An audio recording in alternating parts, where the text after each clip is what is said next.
There was always a seat for me at the Lark family table, just never quite a place. The dining room smelled like rosemary glazed ham and just enough judgment to go around. Every chair was filled. My Aunt Camille had brought her usual sweet potato casserole with the burnt marshmallows she insisted were traditional. Uncle Ray was halfway into a bourbon, and my cousin Jonah, fresh out of grad school, had already begun explaining cryptocurrency to Grandma. Again. I sat near the end between the sideboard and the back door, half in the conversation, half out, where I always sat, where nobody had to rearrange seating to accommodate me. "Naomi, you still working that, what is it, library job?" Camille asked, her smile a little too bright. I swallowed a forkful of dry stuffing before answering. "Still part-time. I help manage the archive room at the Asheville Public Library." There was a pause. That awkward, familiar silence that floats just long enough for someone to fill it with condescension. Jonah did. "I read somewhere they're phasing out libraries completely. Everything's digital now, right?" A few chuckles passed around the table. Even Grandma Lark shook her head and muttered, "Such a waste of a college degree." I didn't flinch. Not anymore. Every holiday was the same. I was the drifter, the one who never quite made it. I didn't have a husband or a house, at least not officially. I drove a 10-year-old Corolla and wore a cardigan I'd mended myself. They saw those things as proof that I was failing. They never looked close enough to see that everything I wore, owned, or ate was a choice. "Well," Camille added, reaching for her wine glass, "we're just glad you're staying in the house. It's nice that someone's keeping it warm. Lord knows none of us want to deal with that mortgage." I smiled tightly. There was no mortgage. Hadn't been for 3 years. Because I paid it off. Quietly, with cash. The Lark family home sat 3 blocks from downtown Asheville, a charming 2-story brick colonial with wraparound porches and a magnolia tree so old it leaned like an elder into the sidewalk. It had been in our family since the 1930s. What no one at the table knew was that after my father passed, and the inheritance was muddled in probate, I'd bought the house outright through a trust. I wasn't just living there, I owned it. And tomorrow morning they would all know. "So Naomi," Jonah piped up again. "Any plans, I mean long-term?" I folded my napkin, slowly measured. "Just a few things I'm working on, nothing flashy." "That's our Naomi," Aunt Camille smirked. "Simple girl, always was." They laughed again. I smiled, nodded. My hands rested softly in my lap. Under my nails was a sliver of red ink residue from signing documents earlier that afternoon. Ownership transfer, legal notice, new plaque installation already scheduled. They had no idea what tomorrow's mail would bring, but they'd remember this dinner. They'd remember every word. And that I thought taking a slow sip of water was exactly how I wanted it. At the top of the stairs in the Lark family home, there was a narrow room with faded wallpaper and a door that never quite shut right. It had once been a sewing room, then a guest room, then storage. When I moved back in 5 years ago after Dad passed, and the will got swallowed in legal limbo, it became mine by default. Nobody offered it to me, nobody asked. It was just available, like a leftover. I moved in quietly just for a few months while figuring things out. That was the story. And they liked that story. The girl who came home with nothing but her books and a broken lease. It gave them something to pat themselves on the back about. Look how generous we are letting her stay. A real family. I said thank you. I never said more. By day, I shelved books at the public library. Technically, I was just an assistant archivist. What nobody knew was that I was also the founder of Clearview Estates, a boutique hospitality company that specialized in restoring and flipping historical homes into high-end B&Bs. Everything was done through an anonymous LLC. My name never appeared publicly. That wasn't a mistake. I had 3 properties in Asheville, 2 in Blowing Rock, 1 in Savannah, all fully booked months in advance. The idea came to me one afternoon while sorting through a box of town registries from the 1890s. I stumbled on a forgotten listing of a fire-damaged inn. On the edge of town, one my great-great-grandfather had once stayed at during a business trip. The bones were still good, the location was better. I made a call. 6 weeks later, Clearview was born. While my family teased me for my quiet little library job, I negotiated land rights with the city council and met with architects under a pseudonym. While they wondered why I wore the same coat every winter, I signed property deals in leather gloves. None of them ever asked what I really did with my time. Because in this house, once you're labeled, you're sorted, boxed, done. I was the quiet one, the reader, the girl who came back. That room upstairs became a metaphor for all of it. Small, faded, convenient, out of the way. But here's the thing about quiet rooms, they still have locks. And inside them, if you listen, you can hear plans being made.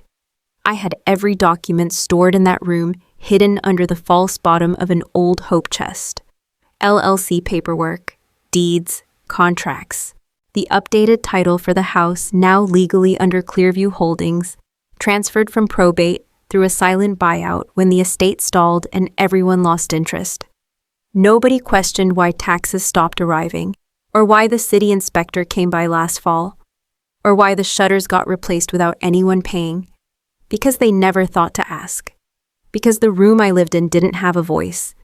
But tomorrow, the walls would speak. 2 weeks before the dinner, I stood alone at the county recorder's office, 3rd floor, window 12. The clerk, young distracted, barely looked up when she slid the folder across the counter. You'll need to initial every page and sign the last one in ink, blue or black only. I used blue. It felt symbolic. It took me less than 5 minutes to sign away their assumptions. The deed transfer had been finalized through Clearview Holdings. That name meant nothing to my family, just a generic-sounding shell company. But it was me. It had always been me. All the delays in the estate. The years of "we'll sort it out soon," they'd given up. None of them wanted the hassle of co-owning a 1930s house that needed a new roof and had plumbing older than Grandma's politics. But I did. I wanted every brick, every creaky floorboard, every story soaked into the beams. Not just because it was home, because it was legacy. And because for once, I didn't want to ask for permission to be part of it. Clearview made the offer in clean cash above assessed value with a clause the buyer would remain anonymous until all title updates processed. The trust that fronted it was airtight. No one bothered to ask who bought the house. They just signed the sale agreement like it was a favor to themselves. That was the part that got me the most. They sold it away and didn't even notice. Camille signed for her portion, first barely skimmed the pages. Uncle Ray grumbled about sentimental value, then shrugged and signed the same day. Jonah's parents added their signatures via mobile notary, sipping lattes from a country club porch, while the pen hit the paper. No one called me. No one thought to ask where I stood in it all, because in their minds I had no standing. I was just there.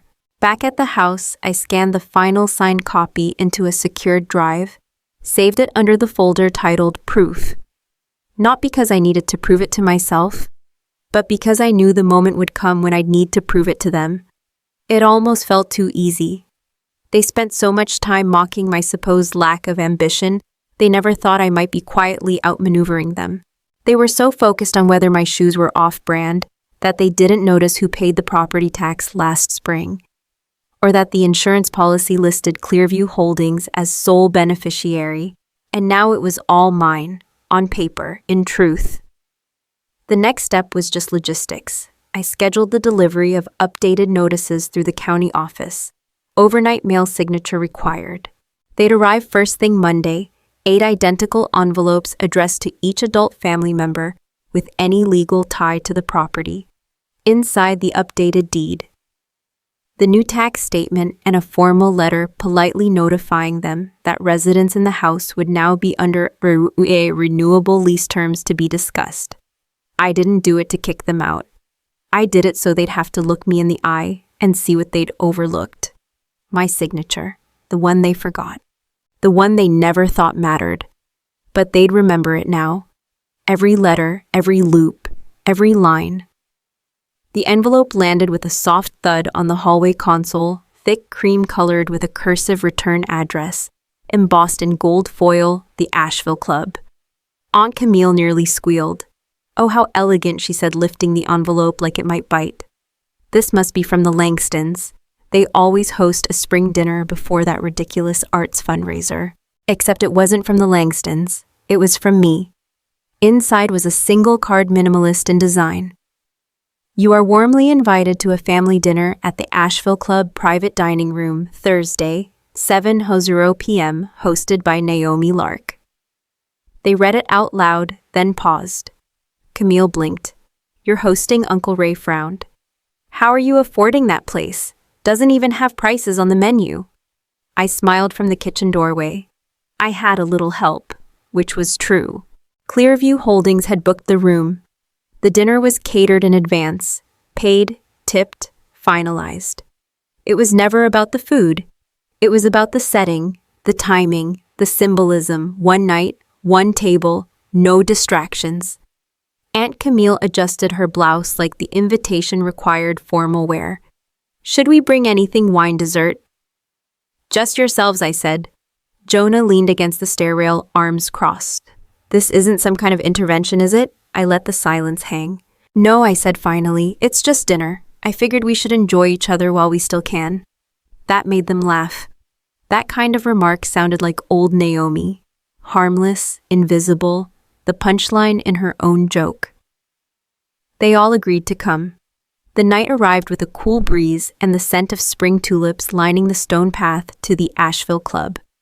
Private dining room B was tucked behind a heavy walnut door, paneled in rich mahogany and bathed in amber lighting. The table was set for 10 white linen crystal glasses, folded black napkins, like sharp wings. They filed in their chatter, echoing too loud against the polished walls. Camille whispered, I thought you needed a sponsor to even book this room. I did, I said, pulling out a chair for her. She sat still, confused. The waitstaff arrived silently. Appetizers, pre-plated wine glasses filled just enough. Everyone marveled like tourists. Jonah took a selfie with the cheese board. Uncle Ray leaned over to me. So what's the occasion? No occasion, I said. Just time. The salad came and went, then the main course. No one mentioned the house. No one mentioned the mail. Not yet. But I knew they'd all received the documents that morning. I had the delivery confirmations in my bag. 8 signatures, 8 reactions, 8 silences throughout the day as envelopes were opened, brows furrowed, phone calls hovered and then weren't made. They didn't confront me at home. They waited until they had an audience. And now here we were. By the time dessert arrived, bourbon creme brulee with a delicate sugar lace, Camille finally broke. So Naomi, her spoon tapped porcelain. We got your letter. I folded my napkin and placed it beside my plate. Good, I said. She blinked. Is this real? I looked at each of them. It's signed. It's filed. It's mine. Uncle Ray opened his mouth, then closed it. Jonah shifted uncomfortably. And in the heavy pause that followed, they finally saw me not as the girl at the edge of the table, but the one who said it. It started with a knock. Not dramatic, not thunderous. Just 2 polite taps on the front door of the Lark family home around 8:15 a.m. Monday morning. Aunt Camille answered in her robe, coffee in hand. What she found on the porch wasn't a visitor, but a courier in a pressed navy uniform holding an envelope with her name on it. Signature, please, he said. She signed, more curious than concerned. Then she noticed the same courier turning into the driveway, handing identical envelopes to Uncle Ray and Jonah as they stepped out for their morning walk. Another envelope arrived by mail for Grandma. By 9:00, the kitchen table was covered in thick, official-looking documents, each one bearing the county seal and the clear, bold header. Notice of ownership transfer, 129 Willow Lane, filed under Clearview Holdings. LLC registered agent Naomi Lark. There was a moment of disbelief, then tension, then the frantic rustle of papers and overlapping voices. Is this a prank? Who the hell is Clearview? Why is Naomi's name on this? By 9:07, I received my first text. Camille, can we talk urgent? Ray. Naomi, this is serious. You need to come downstairs. Jonah. What is this? You bought the house? I didn't reply. Not yet. Instead, I finished my tea, wrapped my scarf, and stepped outside. I walked 2 blocks through the soft Asheville morning past the corner bakery, where the staff knew my order by heart. The wind was crisp. I felt lighter than I had in years. Back at the house, I could see them watching from the bay window, faces pinched, shoulders tense. Camille opened the door before I reached it. "You could have told us," she snapped. "I did," I said calmly, stepping inside. "I just didn't use words." The kitchen felt colder than usual, despite the stove still warm from eggs and toast. Papers were spread across the island counter like a crime scene. Uncle Ray stood by the sink, arms crossed. Jonah leaned against the fridge pail. "This can't be right," Ray muttered. "You live here. You don't own it." "I own it," I said, setting my gloves beside the coffee pot. "You signed the documents, all of you, when Clearview made the offer." "But we didn't know it was you," Camille said. "That wasn't my fault." Jonah stared at the deed, flipping the pages like they might change. "You tricked us." "No," I said, my voice even. "I gave you a choice. You didn't ask who the buyer was, you didn't care. Because you never thought it would be me." Silence stretched across the room. I paid market value. I kept the house and the family. I didn't evict anyone. But I do expect respect. And starting now, we're going to talk about the terms of staying here. Camille laughed sharp and short. "You're serious?" I met her eyes. "More than I've ever been." That's when it hit them, not just the loss of legal power, but the shift in dynamic. The house wasn't theirs anymore, and the woman they called a nobody now held every key, every document, every right. And I wasn't asking for a seat at the table anymore. I was redrawing the floor plan.